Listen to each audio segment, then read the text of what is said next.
Fermerët e Divjakës momentalisht janë furnizuesit kryesor të tregut vendas për bostanorët, shalqinin dhe pjeprin, si edhe qepë e patate.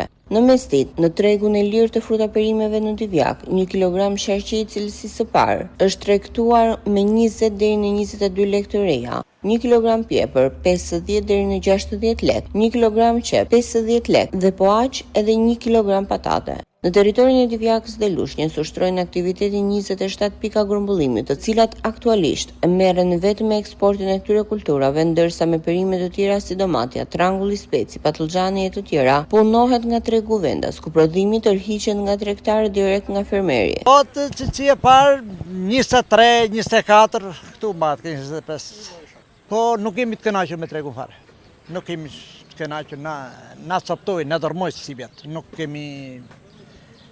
nxjerrim parët që kemi hedhur. Kur shkojmë në Tiranë, na zë koka, kur shikojmë çmime në Tiranë. Nuk e di se qysh që treg, ne di vetëm prodhojmë edhe sa shitet tu.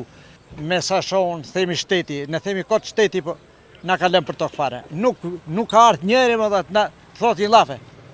Shqyr Zotit për votat vinë, të kapin qafet, të përqafojnë. Edhe sharqiri tjetër shitet 2 kg. Eksportit.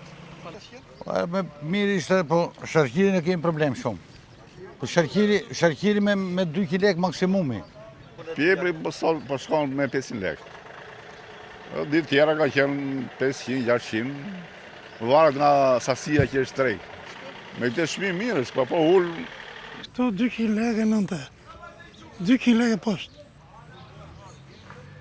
Tentojnë për në tepër, po ka që do tregu. Nga vëzhgimi ynë, sot konstatuam se çmimet për eksport janë thuajse të njëjta me ato të tregut vendas.